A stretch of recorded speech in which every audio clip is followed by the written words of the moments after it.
You know, when we think of artificial intelligence, our minds usually jump to futuristic cities or maybe high-tech industries. But in India, AI is being harnessed for something profoundly different. It's being used to drive a deep, structural transformation right in its rural heartland. So, we're going to explore exactly how AI is becoming a foundational pillar for inclusive development and how it's reshaping governance, agriculture, and welfare for millions.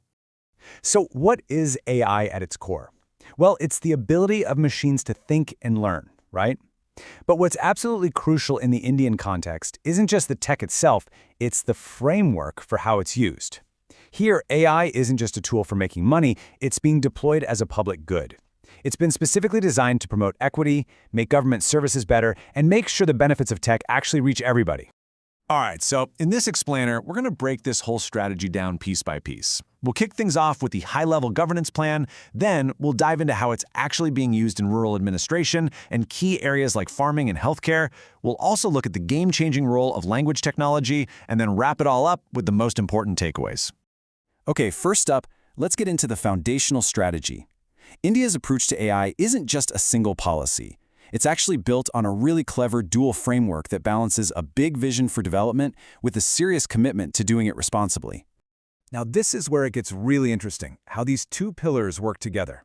On one side, you have the national strategy from Niti Aayog. Think of this as the what, the grand vision of AI for all.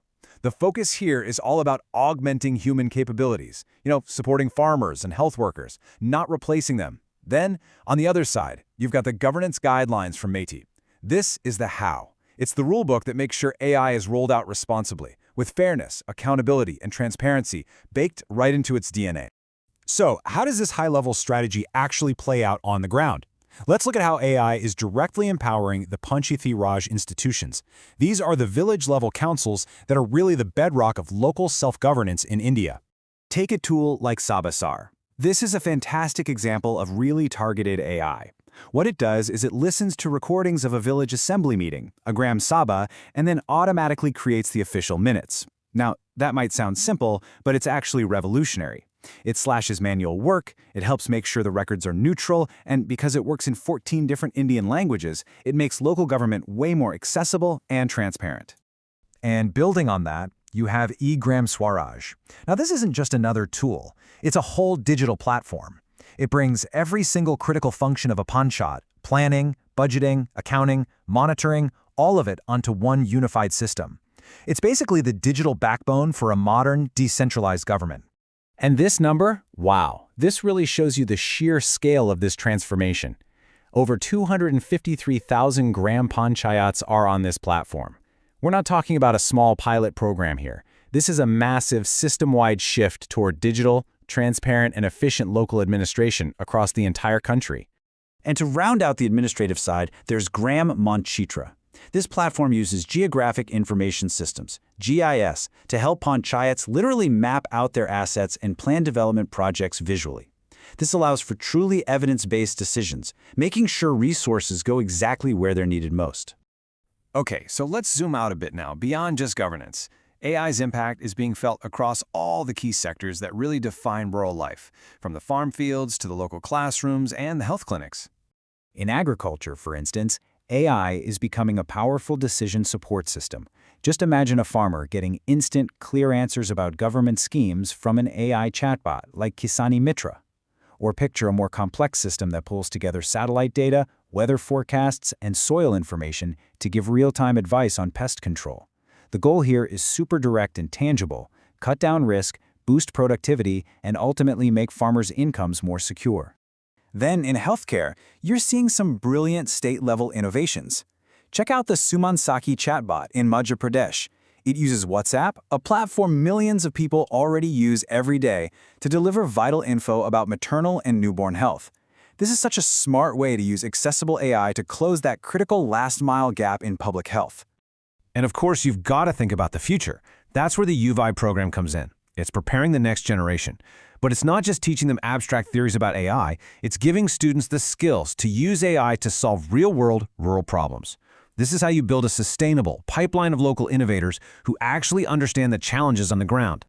This brings us to what might be the most foundational piece of India's entire AI strategy: I mean, how do you deploy advanced tech in a country with such incredible linguistic diversity? Well, the answer is you use AI itself to break down those language barriers. At the very heart of this effort is Bashini. This is an AI-powered language platform that offers translation and voice-based services in over 36 Indian languages. It's basically the engine that makes sure language or even literacy is no longer a roadblock to accessing digital government services. It makes real inclusion possible. Building on that is Bharat Gen, which is India's first sovereign large language model. And that word sovereign is really important. It means it was built at home, using India-centric data, and it's tailored for India's unique social and cultural context. Because it supports 22 languages and combines text, speech, and vision, it's creating a powerful, homegrown AI foundation specifically for the public good. And for the most targeted inclusion possible, there's Adivani. This AI platform is designed specifically for tribal communities, and it has this incredible dual mission. First, to deliver essential services in native tribal languages, and second, to help preserve endangered languages and oral traditions. It's this powerful blend of cutting-edge technology and cultural heritage. Okay, so let's pull all of this together. As we wrap up, it's really important to boil this down to the key analytical points that define India's unique approach, the kind of insights that are crucial for any serious analysis or exam on this topic. So, the single most important thing to remember is that India's AI strategy is built on 3 core principles. First, augmentation over displacement. The focus is always on AI as a tool to empower people, not to replace them. This is a deliberate choice. Second, people-centric governance. The whole system is built on fairness and transparency to build trust and avoid problems. And third, linguistic inclusion, using the technology itself to make absolutely sure no one gets left behind just because of the language they speak. And that leaves us with a critical question for the future. The technology is moving at an incredible pace. But as India builds these amazing AI tools for rural transformation, the real challenge remains.